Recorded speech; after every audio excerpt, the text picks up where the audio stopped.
Welcome back to the podcast. Today I am joined by someone who embodies what it means to chase a creative dream with everything they've got. Riley Coyote is a filmmaker, storyteller, creator, adventurer, and the mind behind the Riley Coyote Show, an independent action adventure series that he spent years building and bringing to life through pure determination, creativity, and relentless hard work. What started as a dream has grown into a passionate community of people following his journey across YouTube, social media, live events, and beyond.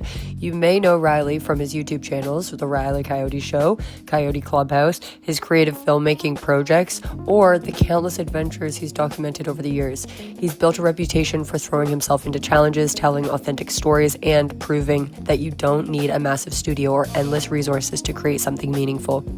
In fact, his commitment to the project was so strong that he famously documented the journey of selling out a cinema premiere for his work, turning what many would consider impossible into a reality through sheer persistence and belief in his vision. The Riley Coyote Show itself is a project that Riley has described as pouring his heart and soul into over more than a year and a half of creation, bringing together filmmaking, adventure, comedy, storytelling, and an unmistakable sense of passion. What I admire most about Riley is that he's not waiting for permission. He's creating the kind of stories that he wants to see in the world, building community around creativity and showing people what's possible when you commit fully to a dream. So whether you're a filmmaker, an artist, an entrepreneur, or simply someone trying to bring an idea to life, I think that you're going to get a lot out of this conversation. Please welcome Riley Coyote. Hey. Hello, Riley. Hello, Belle. How you doing? Oh, I'm so good. Thanks for being on the show, Riley. I'm really excited to have you on. I really love the work you do for the community and your creative projects and everything. I think you really give back a lot to the world. So, thank you. For those of you guys listening who might not know you, tell us a little bit about yourself. Sure. My name's Riley Coyote. I am a filmmaker, artist. I do a bunch of different cool creative projects, $1 stories where I pay strangers $1 to tell me a story. Made my own action adventure TV show. I make some fun vlogs with my friends called the Bobs, and I have a creative community called Coyote Clubhouse every Thursday. A creative community where I bring people together to keep each other accountable and make dope art. That's amazing. Yeah. Can you tell us a little bit about your show? Because I know you just released your second episode of your TV show, but it's not something that was made lightly. I know you spent a lot of time before the actual release. I've been working on it for a year and a half. It's a year and a half. Been the biggest creative project of my life. Of course, when I say a year and a half, it's not like my full-time job. I have many freelance gigs to pay the bills, heaps of delivering Uber Eats. I've traveled a little bit in the past year and a half as well. So when I say year and a half, it's that's how long the project's extended over normal life stuff as well. But it still has been the biggest creative project of my life because it's a 3-episode series, almost 30 minutes per episode, which that adds up to the length of a traditional feature film, just made completely by me on a MacBook. There's an 8 gigabyte RAM MacBook Air and my broken DSLR. It's been a journey. That's incredible. to get to this point. Yeah. It's incredible. It's no small feat, and you hear about people pursuing their passions and working on things and then making it big later. It's put the passion first and the money will come or the success will come. Yeah. There's a new movie. I can't speak on that yet. But we'll see. If you're watching this in the future, hopefully I've made some money. You will. It's not if, it's when. Yes. That's the thing. Your work is absolutely incredible and there's still an episode to go. Yeah. But can you talk to us a little bit about what inspired you to actually go ahead and start this? And I know you mentioned it's a struggle because you have to actually take on jobs and things that take up your time to actually sustain yourself and live a real life and survive. So how do you balance both? Which one do you want first? The inspo or the balance? I'm curious about... I can go with the inspo first. Let's go I got something for you. Okay. I would describe it as a struggle, as you said, but it's a blessed struggle because I grew up wanting to nothing more than to be a filmmaker.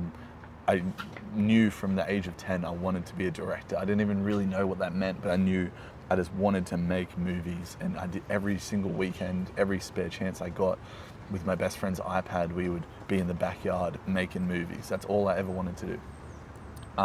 So as soon as I got out of high school, I kept making my own movies until I was blessed enough to get a scholarship for film school. Wow. And then moved away 12 hours from home for film school, and did everything I could to get on any film set I could, and ended up landing in a role on a feature film set as a script supervisor, which essentially you stand next to the director all day long and you watch the scene. If the actor picks up a coffee mug with the right hand, when we move the camera, you better make sure they pick it up with the right hand again.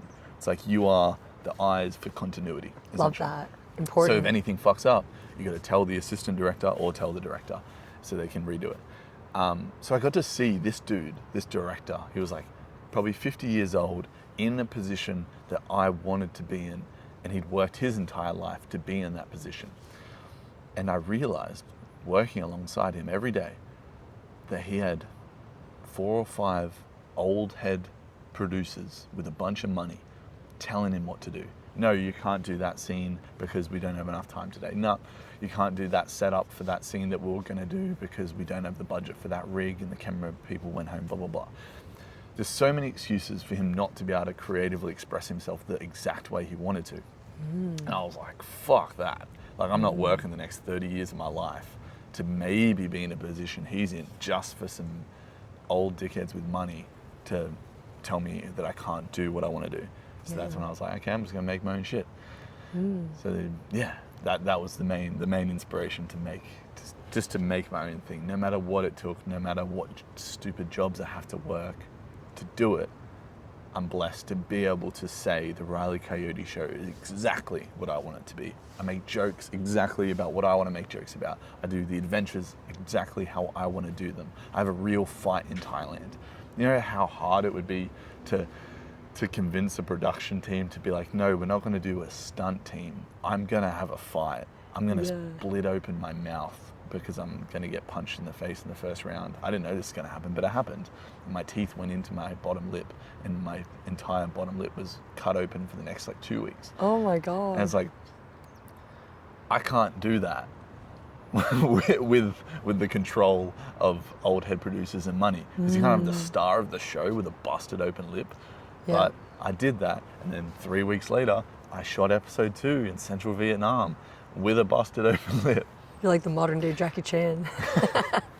But that's the source of my inspiration, is to not allow people to tell me what to do. It's incredible, Riley.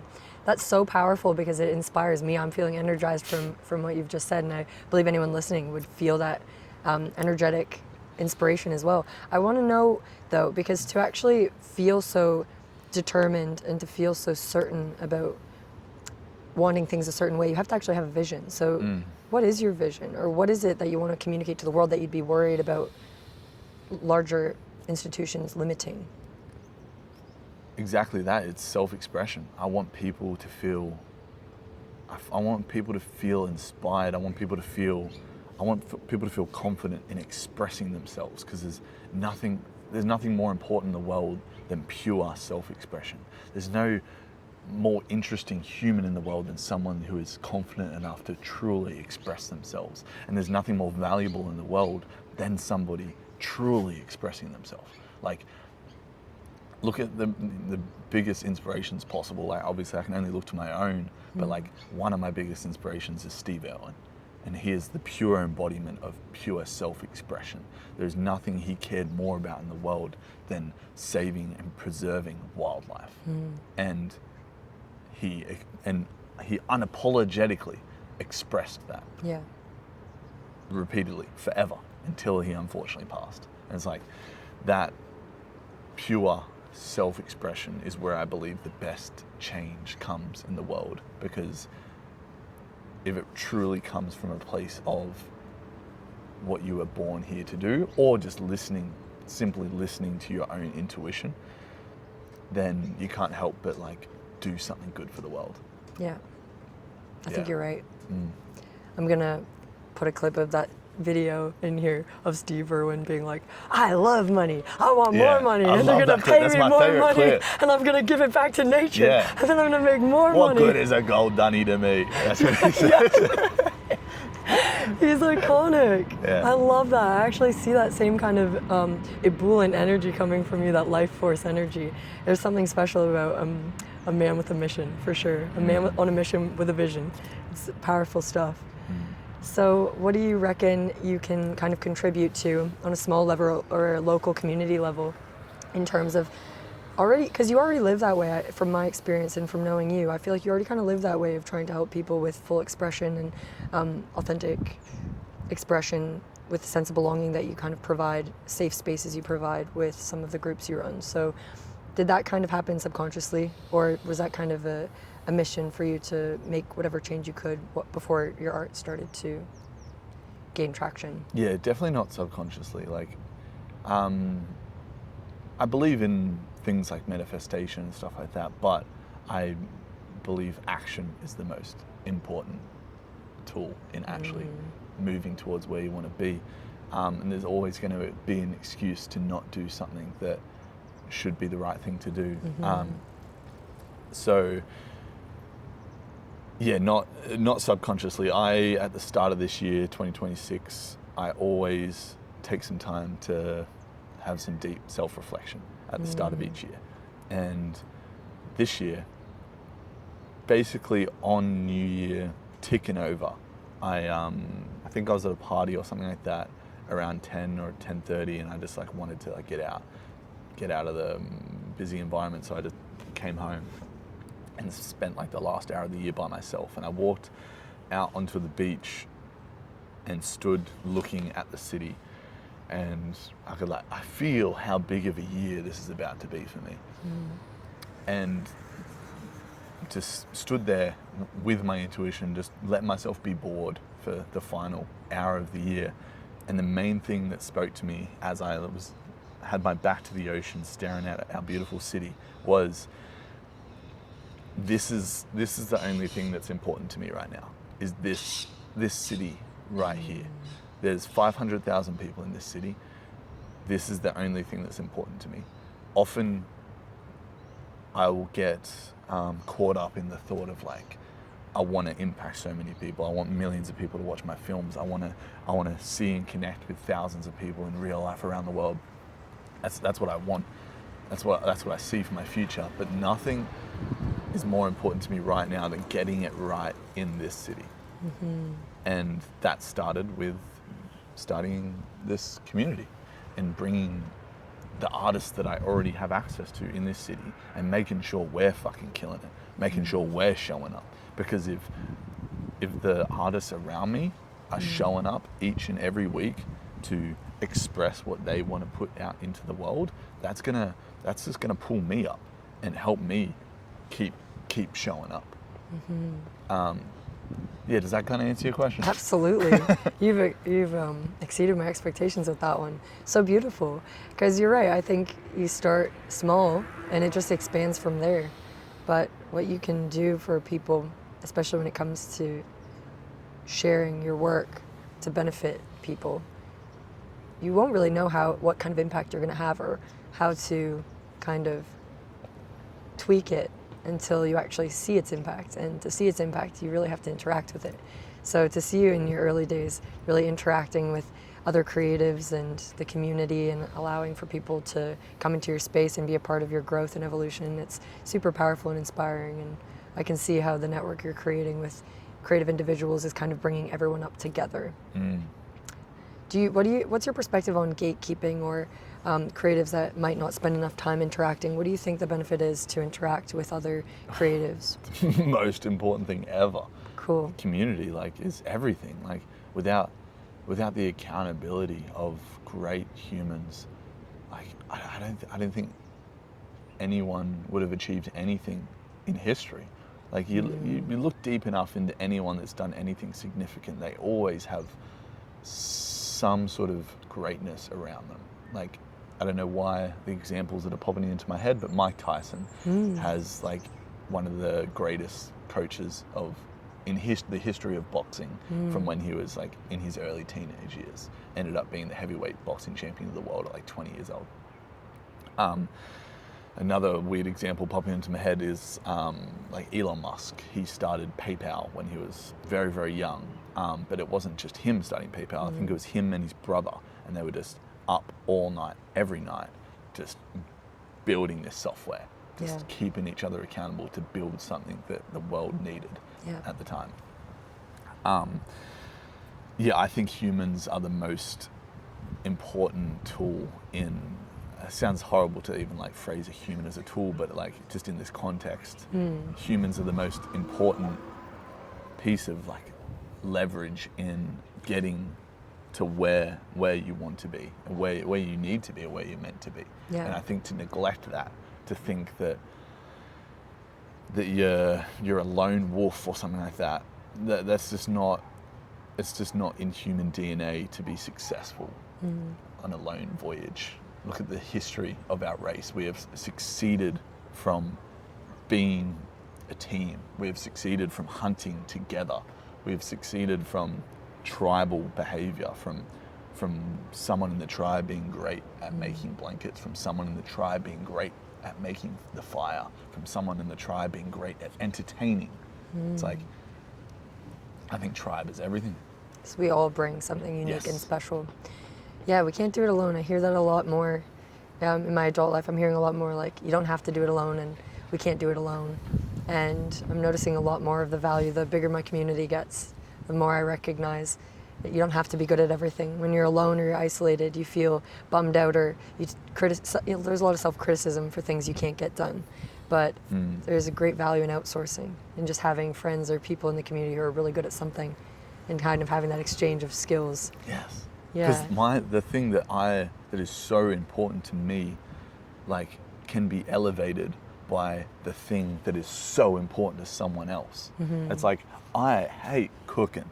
So it's like, when I can afford a chef or I have a beautiful wife that wants to make me food, like, goddamn, I'm leveraging that tool. Like, that's so funny. Because I don't like cooking. No, fair, you're exactly right. It wastes too much time on it. Yeah, exactly. And if I can spend that hour or 2 hours a day making better films, making better art that impacts millions more people, then I should do that. Nourish Riley and great things will be produced. There'll be more TV series coming out.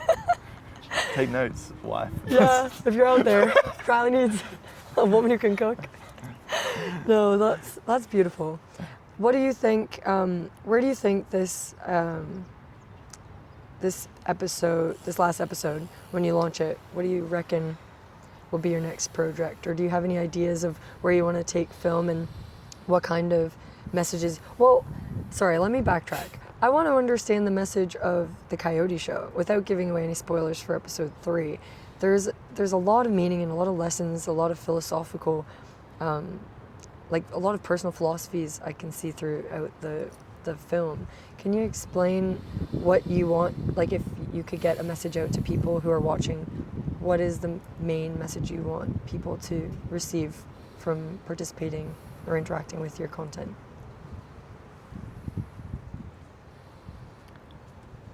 Yeah, there's so many, but the thing that's most important to me from the show is hopefully inspiring somebody to go see the world, to go adventure, go take that risk, go get punched in the face, go rent a moped when you don't know how to drive one. That's a spoiler for episode 3. But just go take that risk, go see the world, go meet people, because they're gonna be so much cooler than you could ever imagine. Yeah. They're gonna be so much kinder than you could ever imagine. The amount of people that have let me stay on their couch for free around the world is absurd. That's amazing. Like, the amount of people that have made me food, the amount of people that have brought me on adventures, like the amount of kindness in the world is so goddamn surprising that the news just doesn't want you to know. Because if everybody in the world understood how kind the world really was, the news would be out of business. Yes. They profit off your fear, they profit off you believing that people don't want you to be happy or healthy or safe. It's just not the truth. It is simply not the truth if you get out there and just see the world. That's really powerful. What was the time, do you remember a time when you had a perception of, or like a fear of traveling that was kind of dissolved by an experience you might have had where you're like, wait a minute? Yeah, the United States of America. I'd traveled through Texas last year. Wow. And I had shit all money, but I wanted to get to Texas because there was a film festival with all of these creators from this brand called Creator Camp that I look up to and are living the lives that I want to live and like living full time off their films. And I was like, I need to be around these people. I need to be in Texas in April in 2025. And I was like, so I just figured out a way to get a ticket and get there. Yes. And I had no money for accommodation. So I just posted in Facebook chats like, hey, I'm an Australian filmmaker. I'm going to be here during this time. Can I stay on your couch? Yes. I'll do whatever you want. Make you cool. I can make a good steak, or we can go film something cool, or we can go on an adventure. Wow. Blah blah blah. I had so many messages of people just like, yo, like I love this. Like, yeah, come stay on my couch anytime, no stress. People invited me to their comedy shows. People invited me to their music shows. Wow. Just so many cool people. But to answer your question, so many comments as well saying, oh my God, be careful. It's so dangerous. Blah, blah, blah. America guns. Blah, blah, blah. There's a serial killer apparently on the loose in Austin. Blah, blah, blah. All this sort of stuff. Yeah. I would lie if I didn't say like it kind of like worried me a little bit reading that stuff, but I just trusted my intuition with the people I spoke to, the people that I felt right about, and stayed with them. Good. And the first night I arrive in Austin, Texas, 7:30 p.m., get an Uber straight to this Mexican lady's house, and they're having a Mexican drum party. What? On my first night in Texas. I rock up, there's like 30 Mexicans and me. Wow. With a massive backpack, looking Australian as ever. And everyone's like, who the heck's this dude? But they're like so welcoming and so lovely. And I'm just like playing drums with them all night and like eating Mexican food, like real authentic Mexican food. Wow. And then they just had like a daybed sofa that I could sleep on. That's amazing. Yeah, then I slept on other people's couches. And yeah, I know. The world is a kind, lovely place. The way it opens up when you just ask for help, I think that's a big theme of creatives kind of finding their footings as well, or like people looking to live better lives or be more authentic. It's once you actually go ahead and ask for help, do that thing that fear tells you you're not allowed to do, the world really opens up for you. Opportunities like music gigs and comedy shows, being invited for a full ride. Yeah. You can't pay for a tour like that when you travel. Exactly. That's incredible. Just reaching. What drew you to actually reaching out and doing something Having crazy no like money. that? Yeah. I had no other choice. Hotels in America are expensive. Yeah. I was like, I generally cannot afford to be there, so this is my only option. That's powerful because it shows how important it is to have a vision. Because if you are going to be in Austin for that film festival, no matter what, then things start to work out for you as long as you know where you're heading. Hey. Yeah. That's great. 100%. And you move forward with it with the right energy and just pure honesty. I think people love that. Yeah. They just people want to help. And like one more thing to really nail in your question there of like expectation for travel versus like how nice people are. Like obviously all people talk about Texas, like Texas Ranger, guns, blah blah blah, the America, serial killers, all that sort of stuff. Yeah. I didn't see a single gun. Yeah. A single gun. Wow. The only time I ever saw a weapon in my whole time in Texas was entering Joe Rogan's comedy store. Oh, wow. And there was a dude in front of me, full cowboy hat, Texas cowboy. And you get patted down and everything before entering. And they pull up his jeans and there's like an epic knife in his thing. And the security guy's like, what are you doing? Like, can't bring that in. He's like, what?